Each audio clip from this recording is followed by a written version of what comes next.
오늘 우리가 읽은 에스라 2장은 나라가 망하고 바벨론으로 포로로 끌려갔던 사람들의 자손들 중에 고레스의 칙령에 따라 예루살렘과 유다로 돌아온 사람들의 이름이 무려 70절에 기록되어 있습니다. 생전 처음 보는 가문들, 생전 처음 보는 이분들의 이름을 읽고 또 읽어보며 참 이름도 어렵다 하고 생각했겠지만 사실 이 이름들 각자의 사연들은 저마다 눈물 없이는 들을 수 없는 사연들이 이곳에 다 들어있는 이름들입니다. 그리고 이 이름과 가문이 여기 성경에 기록된 거 무한한 영광이고 축복입니다. 왜냐하면은 남유다가 망하고 나서 그들은 바벨론의 포로로 잡혀왔습니다. 바벨론 70년 치하에서 그들은 다시 고국으로 돌아가리라고 생각도 하지 못했습니다. 하지만 어제 읽은 대로 페르시아가 들어서고 페르시아의 고레스 왕은 포로 귀환 명령을 내립니다. 이 포로 귀환의 명분은 성전 재건이었습니다. 너희들이 가서 성전을 재건하고 그곳에 가서 살아라 하는 명령이었습니다. 하지만 강제적으로 예루살렘으로 유다로 돌아가게 한 것은 아니었죠. 자율적으로 원하는 사람은 돌아가라 하는 그런 명령이었습니다. 물론 명분은 성전 건축이라는 고귀한 비전이 있습니다. 하지만 이게 현실적으로는 쉬운 게 아니죠. 지금 이들은 고향을 떠나온 지 70여 년이 지났습니다. 이미 바벨론 땅에서 2세대 이상 지납니다. 나라가 망하는 거 보지도 못한 젊은 세대도 많습니다. 태어나 보니 바벨론이었고 그 나라의 말과 글과 문화와 습관과 행실을 다 배운 사람들입니다. 그런 그들이 완전히 황폐화된 유대로 예루살렘으로 돌아온다는 것 말처럼 쉬운 게 아니죠. 전에 브라디보스토크에 가보니 일제치하의 핍박을 피해서 또 독립운동을 위해서 러시아로 만주로 망명했던 그 후손들 해방이 되었지만 사실 돌아오기가 쉽지 않고 그대로 살고 있었습니다. 이미 가정을 이루고 자녀를 낳고 그곳에 생업의 터전을 형성하고 살았는데 다시 해방되었다고 돌아가라고 하면은 그거 다 정리하고 아무것도 없는 채로 다시 고국으로 돌아온다는 건 결코 쉬운 일 아니죠. 여기 이스라엘 백성들도 마찬가지입니다. 이스라엘 백성들 성전 건축이라는 강력한 명분이 있었지만 명분만큼 또 현실적인 부분도 중요하기 때문이죠. 사실 다니엘도 1차 포로 때 잡혀갔지만 이 포로 귀환 때 돌아오지 않습니다. 다니엘도 역시 페르시아 시대까지 그도 그곳에서 관리로 살았습니다. 그래서 에스라가 여기에 돌아온 사람들의 이름을 일일이 밝히고 그 가문을 밝혀서 이름을 하나하나 기록해 주는 것은 그들이 이 자리로 돌아오는 것에 대한 귀중한 훈장을 달아주는 것과 같은 것입니다. 하나님이 그렇게 축복하신 것이지요.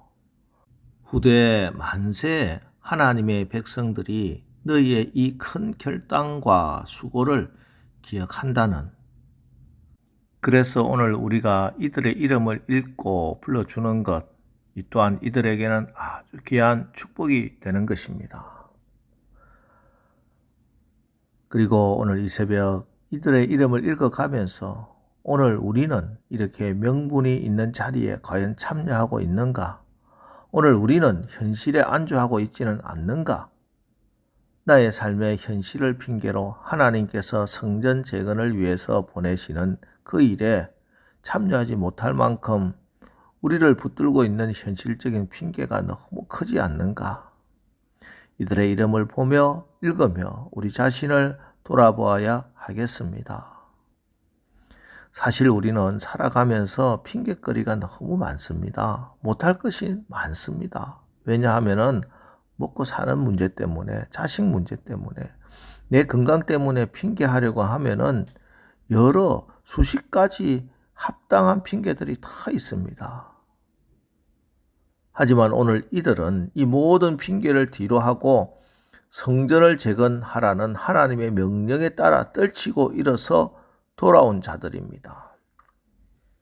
그래서 이들의 이름 하나님은 귀하게 여기시고 하나님 나라 생명책에 이들의 가문과 이름을 기록해 주셨습니다.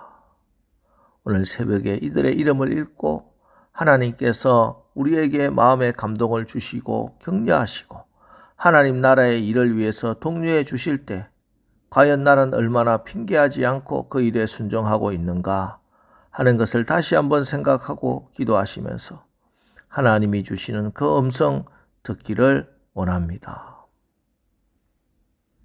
그리고 오늘 돌아온 자들의 명단 중에 아주 특이한 사람들도 있습니다. 본문 58절 59절입니다. 모든 느디님 사람과 솔로몬의 신하의 자손이 392명이었더라. 델멜라와 델하르사와 그룹과 앗단과 임멜에서 올라온 자가 있으나 그들의 조상의 가문과 선조가 이스라엘에 속하였는지 밝힐 수 없었더라.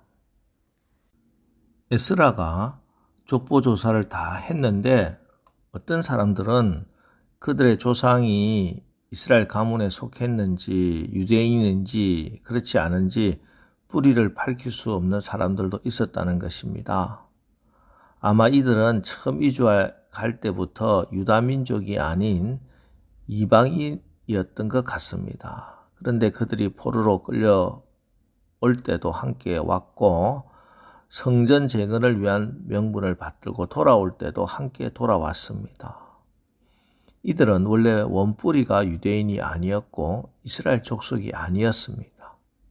하지만 이들이 돌아온 이유는 오직 하나, 성전을 새롭게 세우고자 하는 소명을 가지고 돌아온 것입니다. 그렇습니다. 중요한 것은 내가 육신적으로 아브라함의 후손인가 아닌가, 우리 아버지 할아버지가 누군가, 내가 신앙의 몇 대인가 하는 거 전혀 중요하지 않습니다. 내가 하나님의 부름에 순종하느냐 그렇지 않느냐 하는 것만이 중요할 뿐입니다. 하나님 나라 생명책에는 자기의 믿음으로 그 이름 기록되는 겁니다. 오늘 새벽 나의 이름 석자 어디에 있는지 다시 한번 돌아보시기 바랍니다.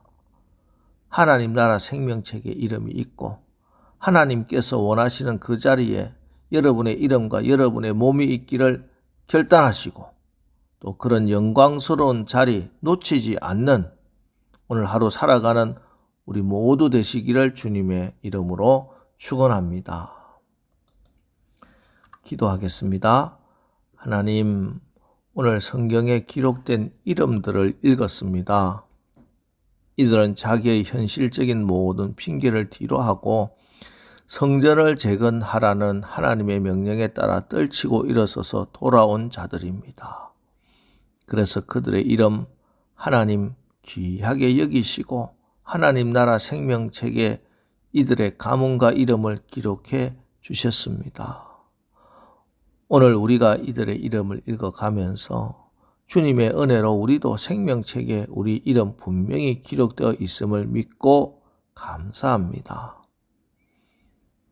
오늘 특별히 이들이 성전을 재건하라는 명령에 순종했듯이 우리도 혹 무너져 있는 우리 마음의 성전들이 있다면 다시 재건하라는 이 명령에 세상 핑계를 대면서 주저하지 않고 순종함으로써 주님이 우리의 이름을 부르며 상급을 주실 때 다 멸류관까지 받게 축복하여 주옵소서. 예수님의 이름으로 기도합니다. 아멘. 자, 이제 주여 우리가 모든 일에 특별히 우리의 마음과 몸의 가정의 교회 성전을 재건하는 일에 핑계하지 않고 소명을 따라 순종하게 하옵소서. 오늘 말씀을 붙들고 우리 합심해서 기도하고 나가겠습니다. 우리 기도하겠습니다.